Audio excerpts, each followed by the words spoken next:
Hello again, welcome to a new week. If you are a returning subscriber, thank you. You're the real MVP. But if you're new to my channel, hello, my name is Grace, but you can call me Gracie, and I am on a journey to grow 22 inches of hair. Yes, you heard right, girl. I want them inches. So I will be using different products and techniques that I will hopefully be able to incorporate into my usual hair care routine so that I can reach that goal sooner rather than later. So if that's something you're interested in, then please do consider subscribing and of course hitting that notification bell so you know every time I upload. And while you're there, why not follow me on my other social media accounts, which should appear somewhere around me right now. And if at any point during my hair growth journey you do decide to use one of the products or techniques that I'm using, then please go ahead and use this hashtag Gracie Crew Growth Journey so that I know that you are one of us. So with that being said, let's get into this video. I will run you through some instructions you can use in case that's all you need. So of course the resources you would need is some rosemary, preferably fresh rosemary. You can use the bud, you can use a branch. Just make sure that whatever size, if you're using like a little branch or you're using the actual leaves, just ensure that whatever you're using is able to fit into the container that you've chosen to use for your rosemary oil.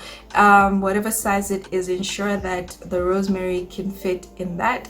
And then I would say you want to fill the container at least halfway. But anyway, the amount of rosemary and the amount of oil, carrier oil, preferably as always with any herb infused oil that you will be using on your scalp, preferably use carrier oil. So that's your avocado oils. Carrier oils are basically the lighter oils. They're not as thick.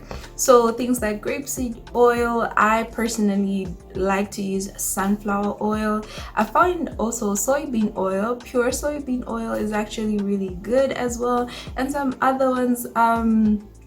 Let me think. Off the top of my head, as I said, grapeseed oil, jojoba oil. Avocado oil is like an in-between. It's not really a carrier oil, but at least it's not as heavy as maybe something like coconut oil, so perhaps your hair would accept that. Olive oil is another one. So any one of those that's accessible to you, it's up to you how much you use. I would say with any type of herb infused oil, make sure, don't be shy to don't use just like one or two leaves or like one or two.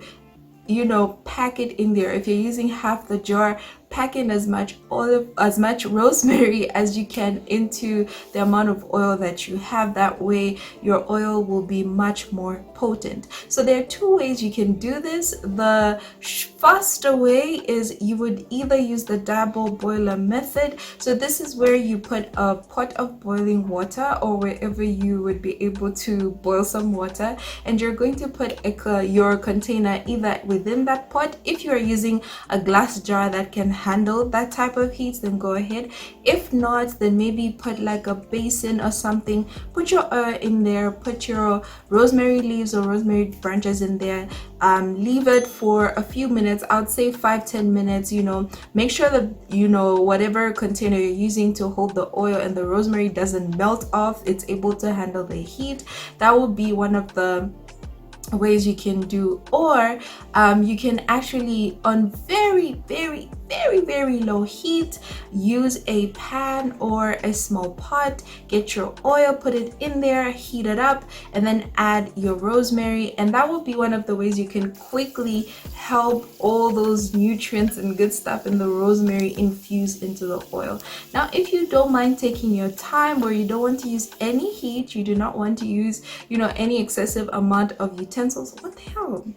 Yeah, that's a fly. I don't know what is doing in my room.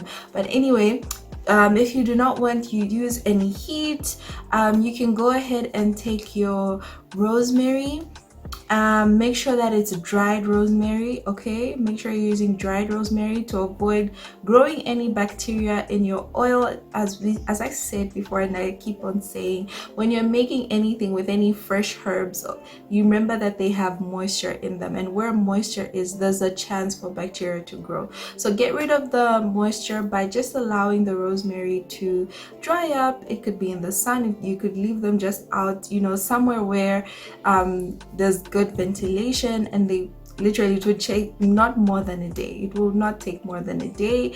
Leave them out, let them dry, and then take your oil, heat it up, and then as it's heating up on very, very low heat, please note, very, very low heat, add your dried rosemary, and there you have some infused, well, actually, rewind, I've been talking about something I wasn't going to talk about. So your dried rosemary, add it to your oil and just let it sit in a dark room. I went off, guys, without realizing what I was saying. But anyway, take your dried rosemary and just let it sit in your oil. You can leave it in the sun maybe for the first and second day, and then after that just leave it for like even up to 2 weeks, even more than that, and it should infuse into the oil. So that's how you can make it. Hopefully I was clear.